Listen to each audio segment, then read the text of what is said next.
बिस्मिल्लाहिर्रहमानिर्रहीम।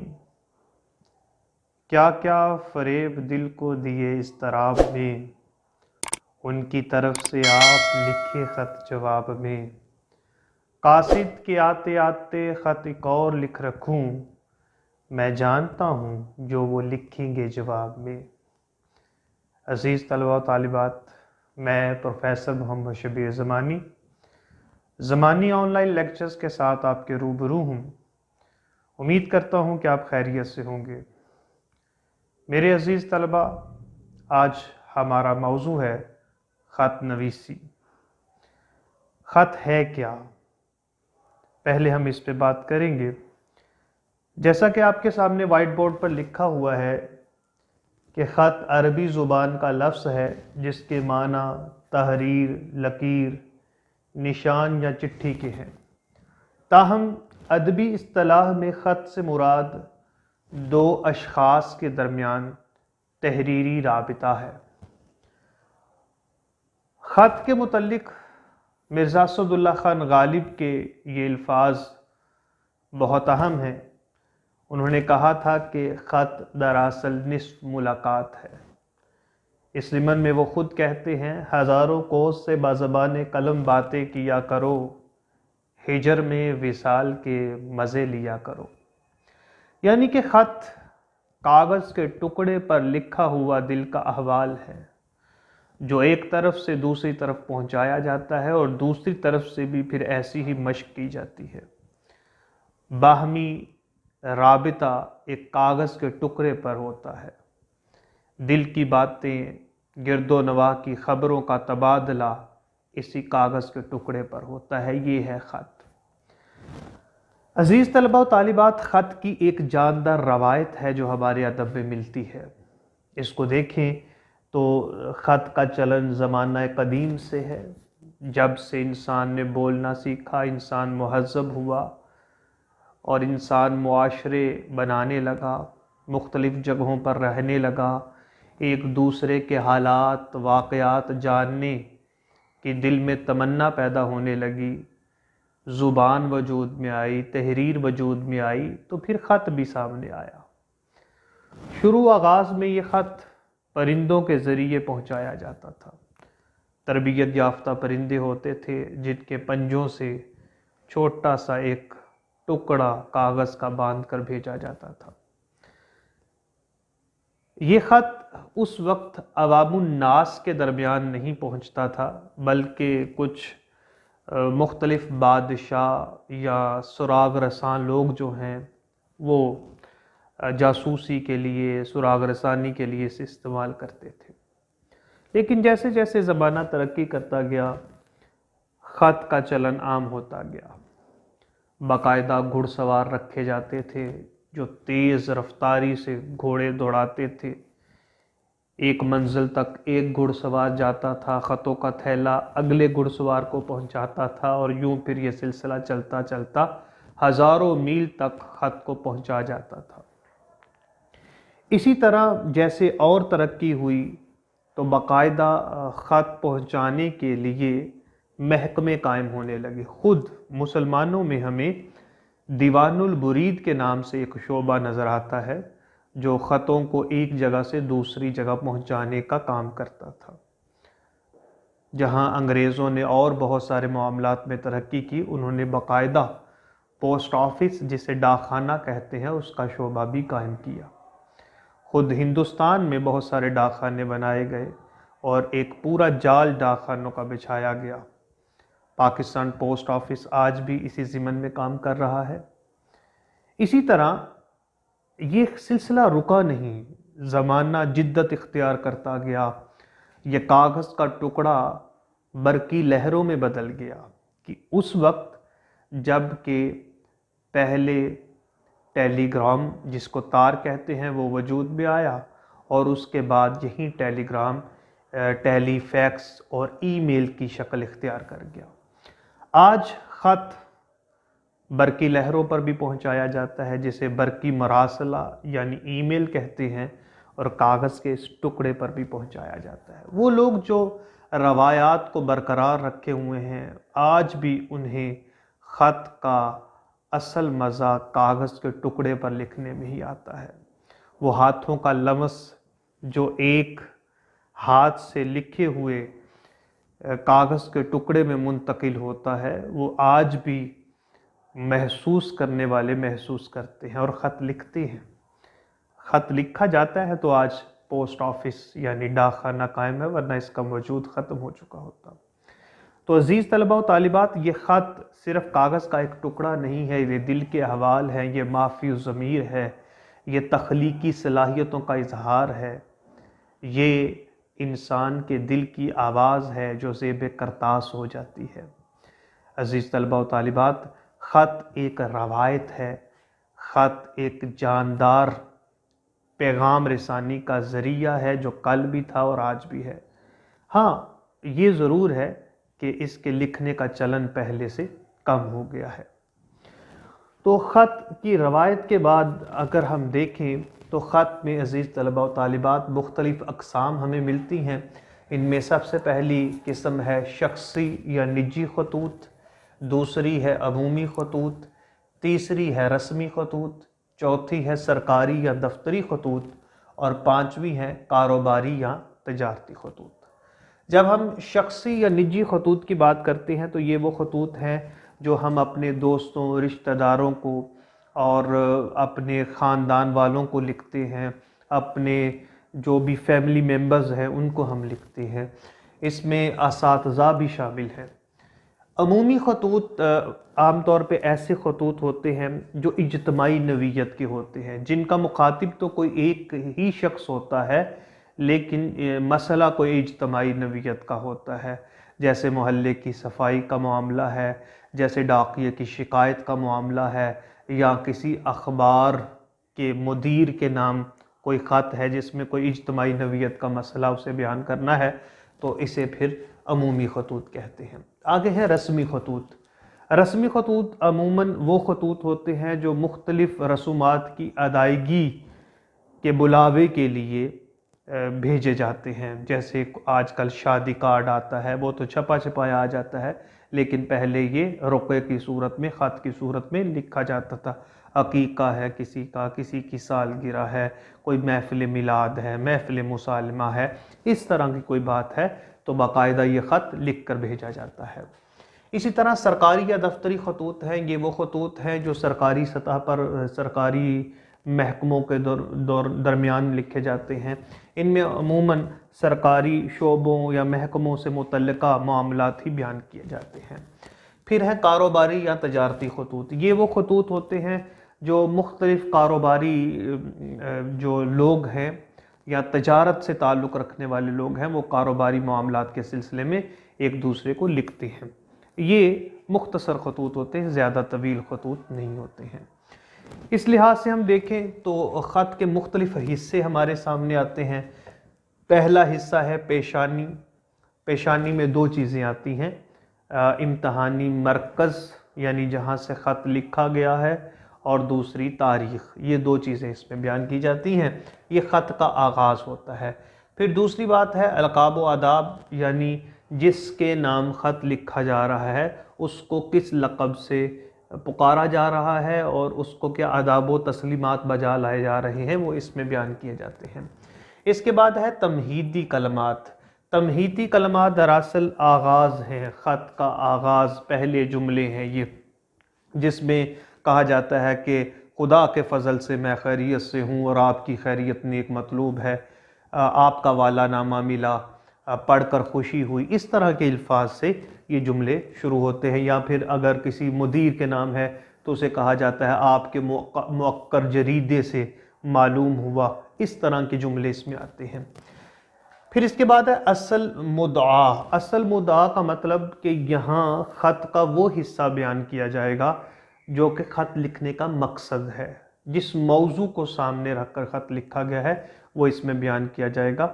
ये बाकी सारे ख़त से ज़्यादा बड़ा हिस्सा होगा। इसके बाद है ख़ातिमा। ख़ात्मे में जो ख़त लिखने वाला है वो अपने आप को ज़ाहिर करता है, वो वस्सलाम कहकर अपना रिश्ता, अपना ताल्लुक़ जिसके नाम ख़त लिखा जा रहा होता है उसको ज़ाहिर करता है। तो यूँ ख़त के ये जो मुख्तलिफ़ हिस्से हैं इनके बाकायदा नंबर सामने आते हैं। जैसे कि ये पेशानी है, पेशानी के दो नंबर हमारे सामने आते हैं। फिर इसी तरह अलक़ाब व आदाब है, इसके 2 नंबर सामने आते हैं। फिर इसी तरह ये तमहीदी कलमात और असल मुद्दा जो है, इसके 5 नंबर हमारे सामने आते हैं। ख़ात्मे का 1 नंबर हमारे सामने आता है और कुल मिला के ये ख़त 10 नंबर का बनता है। ख़त के नमूने की तरफ जाने से पहले हम ज़रा देख लेते हैं कि ख़त लिखते हुए हमारे तालिब इल्मों को यानी आपको किन हदायत पर अमल कर लेना चाहिए ताकि वो एक अच्छा ख़त लिख सके, एक ऐसा ख़त जिसमें ज़्यादा अच्छे नंबर लिए जा सकें। कुछ हदायत है जो कि आपके सामने बोर्ड पे लिखी हुई हैं। पहली हदायत ये है कि ख़त के हर हिस्से के नंबर हैं, लिहाजा हर हिस्से को तवज्जो से लिखा जाए, यानी कहीं कोई गलती अगर हुई तो वहीं वो नंबर कट जाएगा। गलती की गुंजाइश नहीं है। गुंजाइश सिर्फ इतनी है कि अगर आप कोई गलती करते हैं तो उसको किसी मुनासिब तरीके से सुधार लिया जाए। अगर वो गलती ही रह गई तो उसका नंबर कट जाएगा। इसके बाद है ख़त मौजू के आइन मुताबिक हो और कातिब व मकतूब अलैह के मुरातिब का ख्याल रखा जाए। मतलब ये कि जो मौजू आपको दिया गया है, पूरी जो तहरीर है उसमें वो मौजू गालिब रहे। आप अपने मौजू से हटे ना, जिस मौजू पर ख़त लिख रहे हैं उसी की बात मजमूई तौर पर होती हुई नज़र आए। इसके बाद ये है कि ख़त को सादा मगर अदबी अंदाज में लिखा जाए और खुश ख़त लिखा जाए। ख़त में ज़्यादा बेतकल्लफ़ी अच्छी नहीं है, और ज़्यादा तकल्लुफ़ भी अच्छा नहीं है। एक बहुत ही मोतदल सी, बड़ी दरमियानी सी तहरीर जो है वो लिखी जानी चाहिए और इसमें सादा अंदाज़े तहरीर होना चाहिए, ज़्यादा गुंजलिक नहीं होना चाहिए, बोझल और सकील अल्फाज का इस्तेमाल नहीं करना चाहिए। आसान और सादा लफ्ज़ों में ख़त को लिखना चाहिए। हाँ, अदब की चाशनी उसमें मौजूद होनी चाहिए। इसके बाद अज़ीज़ तलबा व तालिबात, ख़त को दिलचस्प और पुरअसर बनाने के लिए अशार, अक़वाल, आयात और अहादीस वग़ैरह आप लिख सकते हैं। हम जब भी आम तौर पे भी कोई बात करते हैं तो हमारी बात जब मुदल्लल अगर हम कहें तो वो इन्हीं अशार, अक़वाल, अहादीस व आयात वग़ैरह से होती हैं। तो मुदल्लल गुफ्तगू एक आम गुफ्तगू पर सबकत रखती है। दूसरी बात ये कि अगर आप इस तरह से ख़त लिखेंगे तो वो ज़्यादा पुरअसर होगा, उसमें ज़्यादा दिलचस्पी का अंसर कायम रहेगा, वो एक अदबी गुफ्तगू के करीब होगा। फिर ख़त 2 सफ़ा से कम ना लिखा जाए। ये एक इम्तहानी नुक्ता नज़र से देख लें कि 2 सफ़ा से कम ख़त जो है ये हमारा साल दवम का जो तालिब इल्म है उसको तो ज़ेब नहीं देता। उसे चाहिए कि 2 सफ़ा तक ज़रूर ख़त लिखे। ये जो जुमला है, ख़त को दिलचस्प और पुरअसर बनाने के लिए अशार, अक़वाल, आयात और अहादीस वग़ैरह लिखी जाए, ये ज़ाहिर है जो सरकारी या दफ्तरी खतूत हैं इनमें काम आएगा, रस्मी खतूत में काम आएगा। हाँ, शख्सी या निजी खतूत में ये चीज़ ज़्यादा इस्तेमाल होगी। तो अज़ीज़ तलबा व तालिबात, ये तो हो गई हदायत। अब हम आते हैं ख़त के एक नमूने की तरफ कि अगर आप पेपर में बैठे हुए हैं, आपके सामने सफ़ा है तो सफ़े पे कौन सी चीज़ कहाँ आएगी, किस तरह आपने इस ख़त को तरतीब देना है ताकि कोई गलती ना हो जाए और आपका नंबर ना कट जाए। अज़ीज़ तलबा व तालिबात, अगर हम देखें तो आपके पर्चे में ये सवाल नंबर 7 है। सवाल नंबर 7 इसी तरह आप लिख लेंगे दरमियान में सफ़े के। इसके बाद ख़त नवीसी की सुर्खी दे लेंगे दरमियान में ही। आगे मौजू आ जाएगा। मौजू जो भी आपका सवाल होगा उसी को आपने सुर्खी यानी हेडिंग बना के लिख लेना है। फ़र्ज़ करें आपको कहा गया है कि वालिद के नाम तालीमी अखराजात मंगवाने की गरज से ख़त लिखें, तो आप लिखिए ख़त बनाम वालिद तालीमी अखराजात के मुतल्लिक़। ये तो हो गई सुर्खियाँ। अब आ जाए आप बाकायदा ख़त के आगाज़ की तरफ। जैसे कि हमने बात की थी पेशानी की। पेशानी जो है इसमें 2 चीज़ें आ जाती हैं, इम्तिहानी मरकज़ और तारीख़। इम्तिहानी मरकज़ की जब बात होती है तो यहाँ इम्तिहानी मरकज़ ही लिखेंगे। कमरा इम्तिहान नहीं लिखेंगे। उसकी एक बुनियादी वजह भी है। बुनियादी वजह यह है कि कमरा जो है वो पुर्तगाली ज़ुबान का लफ्ज़ है और मरकज़ जो है वो अरबी ज़ुबान का लफ्ज़ है। हमेशा तरकीब यानी दो लफ्ज़ों का मजमुआ तभी बनता है जब वो एक ही ज़ुबान से ताल्लुक़ रखे। ये एक ग्रामर के रूप से हम देख लेते हैं। तो लिहाजा इम्तहान भी अरबी ज़ुबान का हो गया, मरकज़ भी अरबी ज़ुबान का हो गया, तो इम्तहानी मरकज़ ज़्यादा मुनासिब रहेगा। और फिर वैसे भी कमरा हे से लिखना है, अलिफ से लिखना है, क्या करना है, ये एक मखमसा जो है, इससे बचने के लिए बेहतर है कि आप इम्तिहानी मरकज़ लिख लें। असल में इम्तिहानी मरकज़ का मतलब कि ख़त किस जगह से लिख रहा है। उस वक़्त चूँकि आप एग्ज़ामिनेशन हाल में बैठे हुए हैं तो लिहाजा फिर इम्तिहानी मरकज़ ही आपकी वो जगह है, वो मकाम है जहाँ से मकाम रवानगी यानी ख़त लिखा जा रहा है। तो ये इम्तिहानी मरकज़ लिखेंगे आप। इसके बाद तारीख़ जो है वो हिंदसों में और अल्फाज में लिखनी होगी। बेहतर है कि उर्दू वाले हिंद से ही इस्तेमाल करें। 18 इस तरह लिख लें, 2021 इस तरह लिख लें, और 18 जब आप लिखें तो इसके बाद आप ख़त्मा यानी हिंदसों में जो आपने तारीख़ दिन लिखा उसके बाद ये ख़त्मा लगा ले। ख़त्मा लगाने का एक बुनियादी फ़ायदा ये है कि इधर भी अगर अलिफ है, इधर भी एक है, तो ये दोनों इकट्ठे मिलके 11 ना हो जाए। इन दोनों को अलग अलग करने के लिए दरमियान में ख़त्मा आ गया।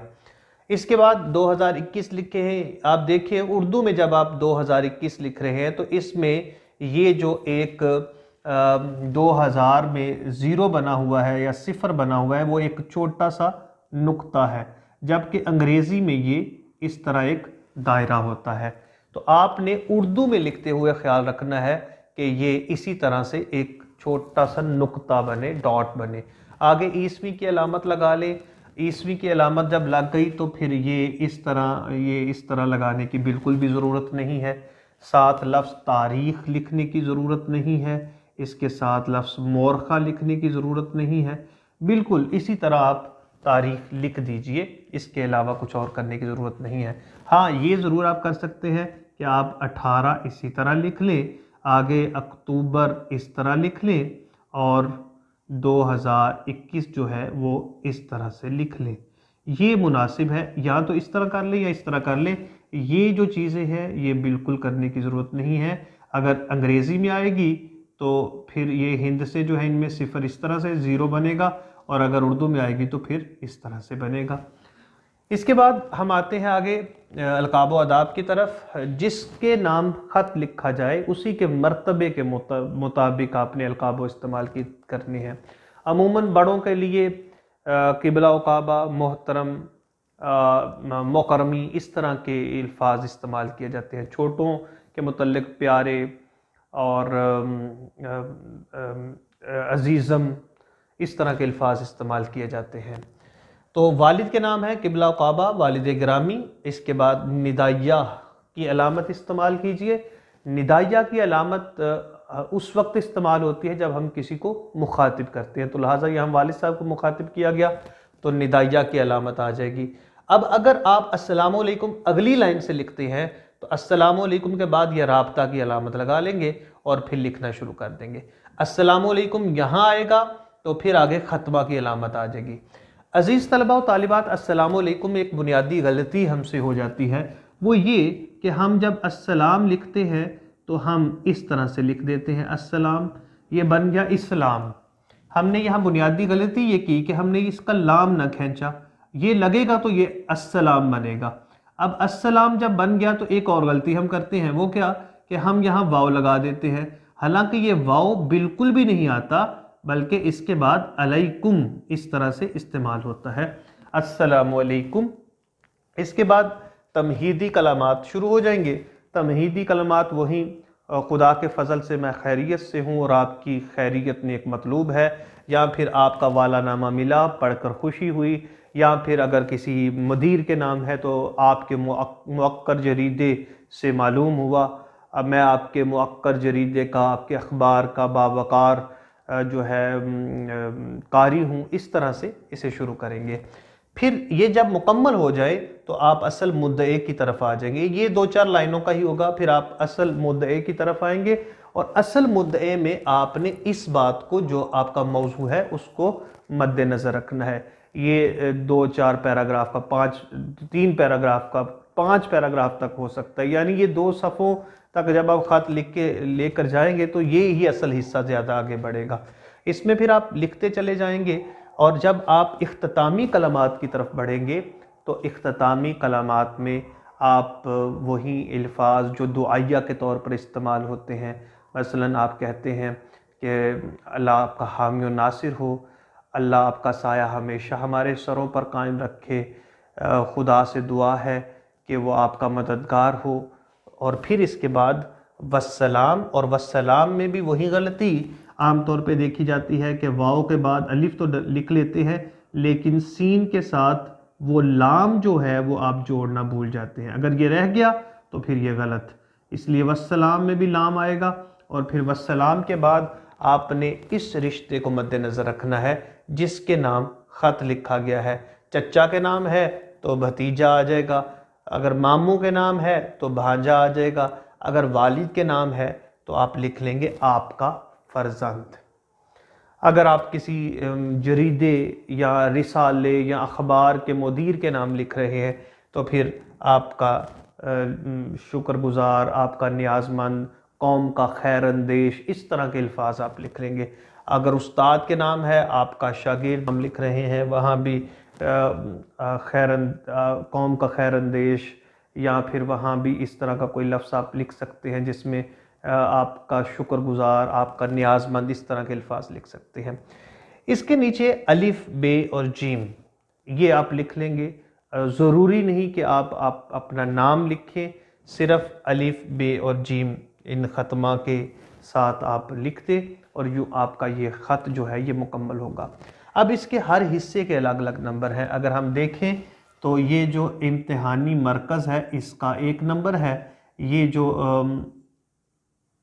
आपका तारीख़ वाला हिस्सा है इसका 1 नंबर है, ये हमारे नंबर बन जाते हैं 2।